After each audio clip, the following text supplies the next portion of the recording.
So they chose to do this party here in Israel, and a lot of tourists and a lot of people around the world knew about this party. That's why you had a lot of people from all around the world in the Nova Festival. Also Israelis. Me, myself, I'm Brazilian. I'm a new immigrant here to Israel. I live here for almost 4 years now. And I arrived at the party with my boyfriend, my friend, at 11 p.m. on the 6th of October. Everything there was beautiful. It's a party to love, and it's a party for peace.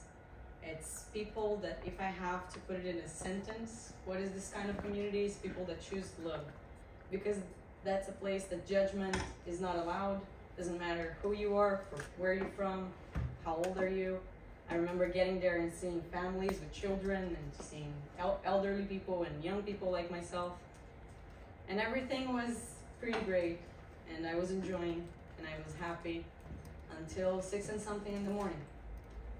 I was at the main stage dancing and seeing everyone very happy and very energized because the day was beginning, and you can sort of grab that energy from the sun, and you start seeing everyone and seeing the place that you are. And it was like a school trip or some sort of trip, because you have to go to the south and there's nothing there around. And then suddenly 6 and something in the morning, almost 6:30, the music stopped. And our first reaction was to scream at the DJ, like, why are you stopping the music? And then we started hearing explosions.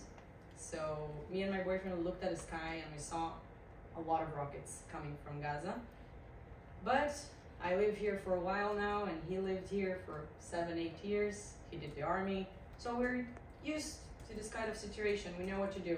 If you have rockets, you find a shelter. That's simple. We have nothing to worry about. And that's what we did. We grabbed our stuff and we left the party. We didn't have a car. We were supposed to figure out how we would come back. We had a lot of friends there. And we chose to leave the party because we didn't feel safe. It's rockets against some trees. And we went to the road, the 232 road, which today is known as the Death Road. And we continued running to Rain, where we saw on Google Maps there were road shelters that are closed. Road shelters, they're basically like this big block of cement. It's kind of small, and there's no door. I got there with the two of them, and we sat on this corner, and we were okay. We relaxed, our problem was fixed.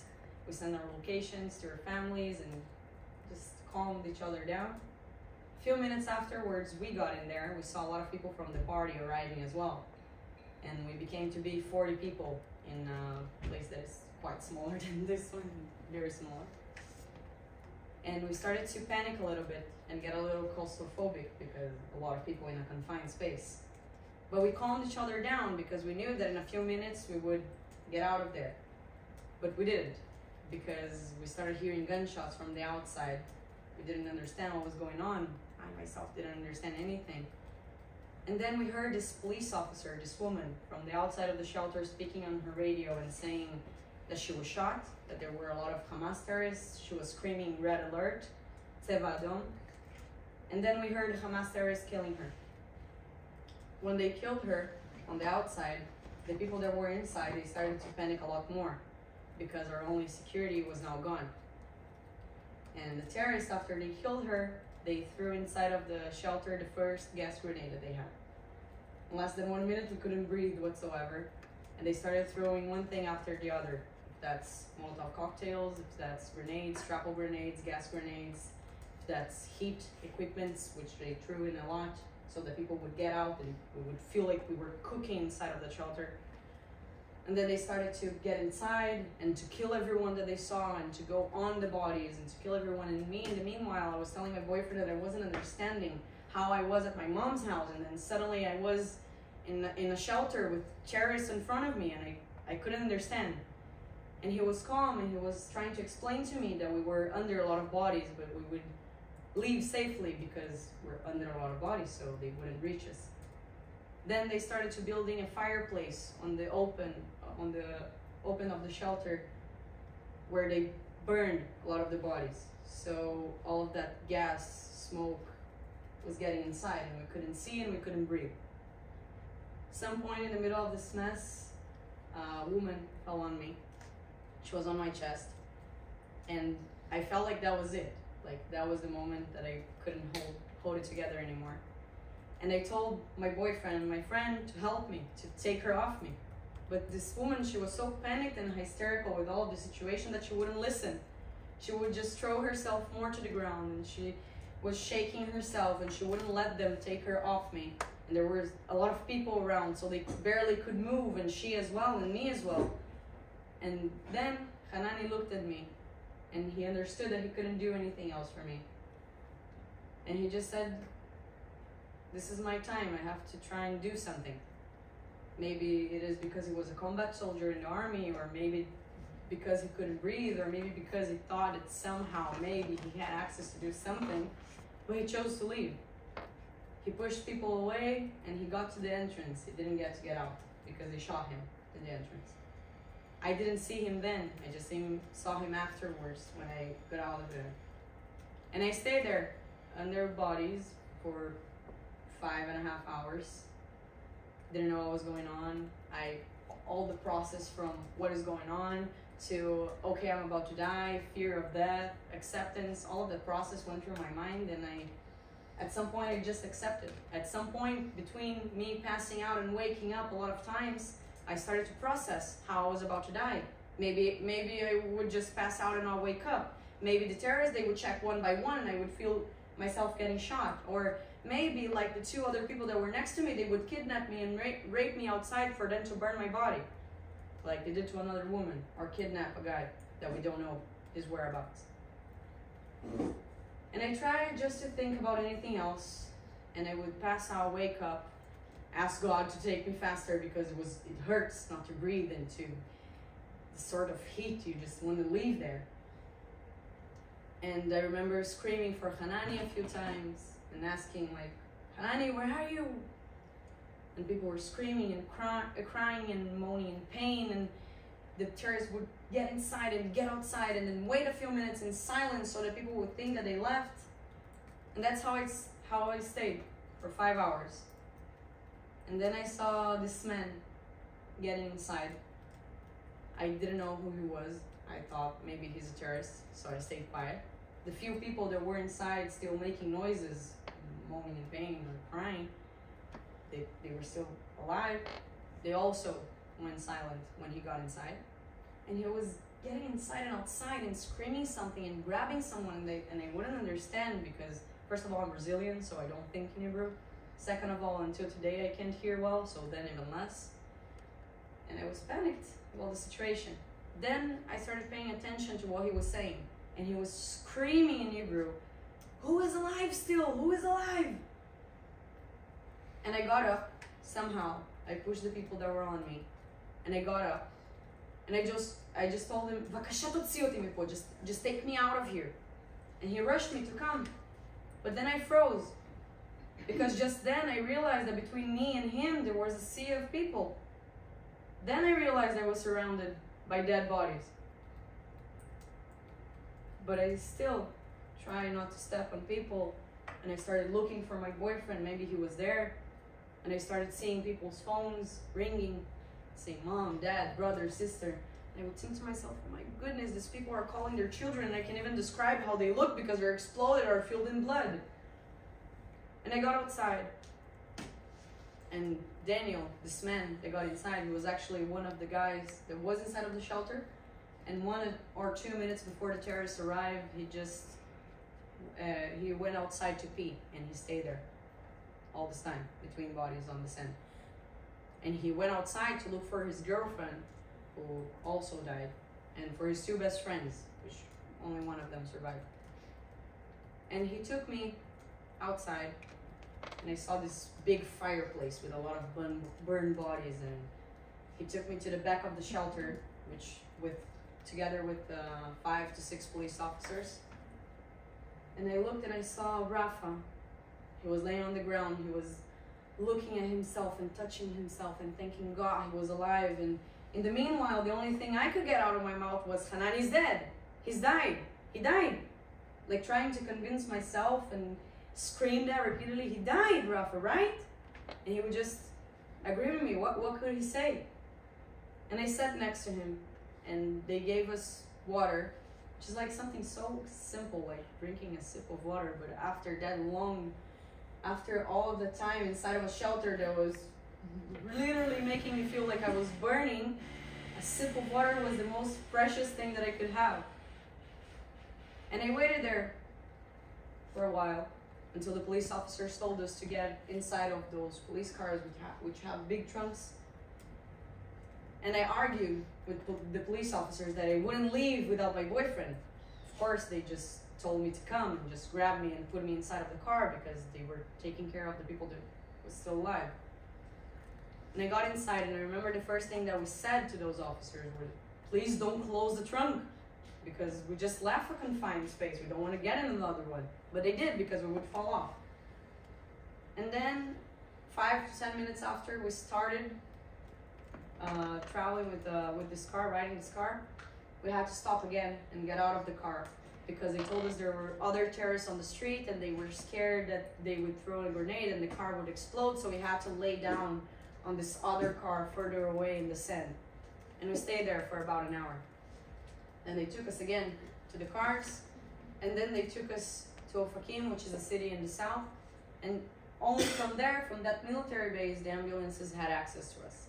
And they took us to Beersheba, which is in between Reim and Tel Aviv. And they took us to this big hospital called Soroka. I was in between passing out and waking up, and I remember feeling like I was literally in the movie. I was looking up in this bed, they were carrying me around, and I would see doctors running and people screaming and dead bodies and soldiers severely hurt and people looking around and asking, and with pictures, asking about their children, and they would come to me to ask if I saw one of them because they were at a party, but the only thing I could say was, Hanani died. I couldn't understand, I couldn't process it.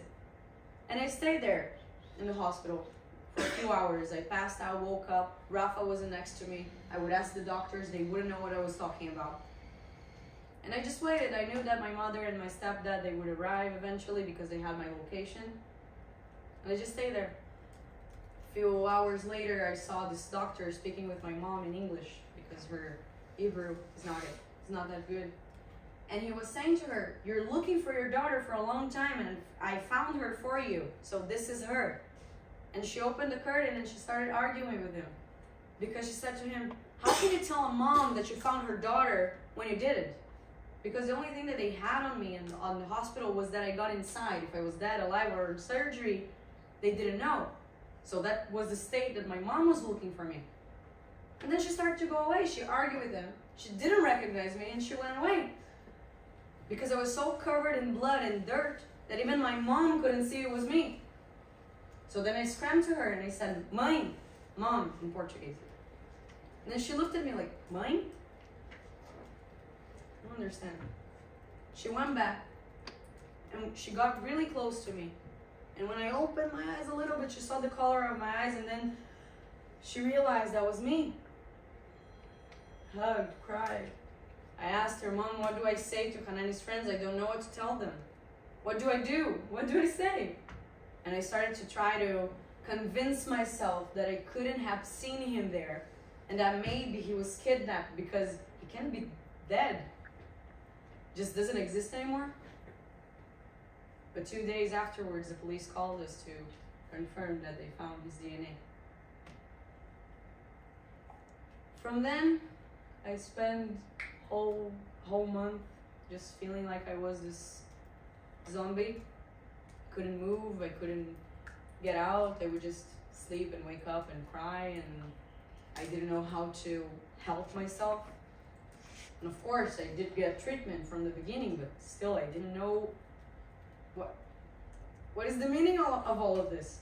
How that much cruelty can exist? And today I do things like I'm doing right now. Today I go to the Nova site a lot of times, and I explain to people, and I bring people from all around the world, important people, non-important people, people that have ways to help, and people who don't, people who just want to understand, and Jewish and non-Jewish. And the thing that I try to explain is, we didn't do anything. We went to a music festival, to a peace festival, to a festival that supports the nature, And we even couldn't throw our cigarettes on the floor because we had places to throw it because we didn't want to hurt nature. And the people from the kibbutzim, suddenly, on a day, a group of people decided to invade a country and to murder people and to burn families alive and to chase and to rape. We didn't have nothing on us, even a knife. We couldn't get inside of the festival with something like that. It was Shabbat. It was Sukkot, on a holiday. There was no one around. We had to wait a long time for the army to arrive. The army didn't arrive to me specifically. It was the police officers. And I didn't know how to continue until I found some reason and meaning between all of this. And I'm here today, and my job here in general is to honor those who have no voice anymore. They can't speak, they can't tell their stories. They can't tell you the last things that they saw. But I do. I do. I can't explain because people around the world somehow forgotten about the 7th of October. Which to me is crazy because even if I try, I can't forget this thing. The triggers that I have, the nightmares that I have every night, I can't. And people deny it. People deny it in front of people like me. Joe, I'm imagining stuff. So that's why it's important for people like you to come here.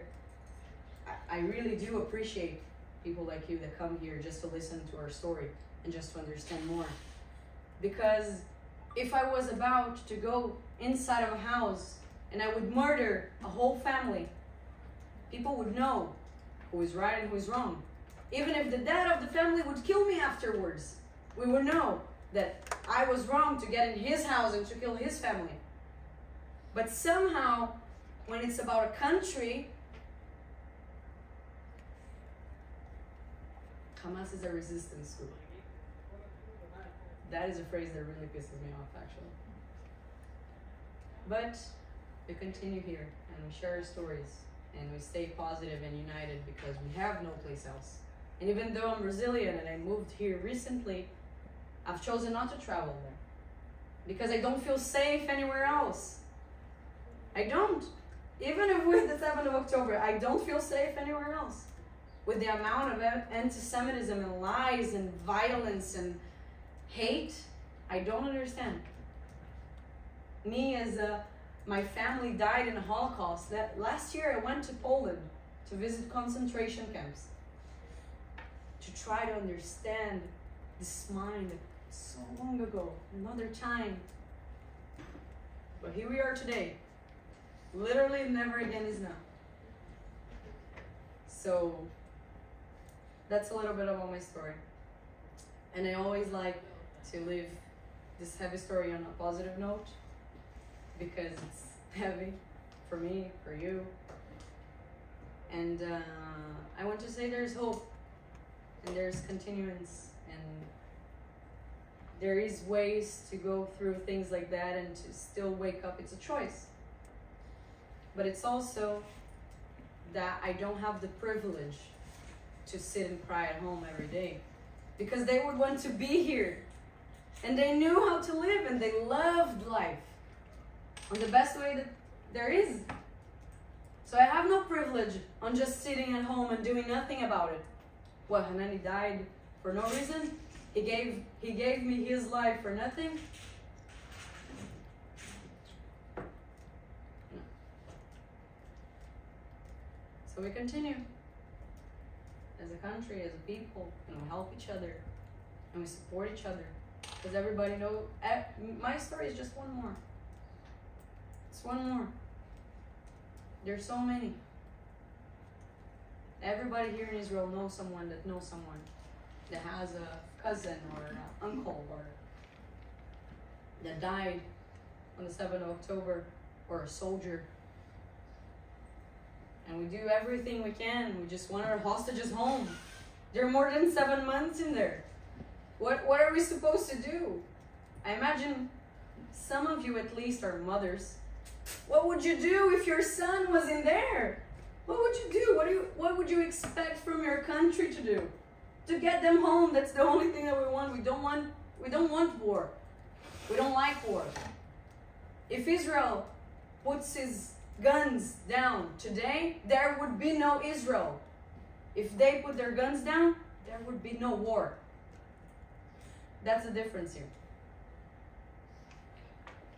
So, Rafaela, can we ask a few questions? video, okay. Okay. So Questions. we don't have a lot of time, guys. We have like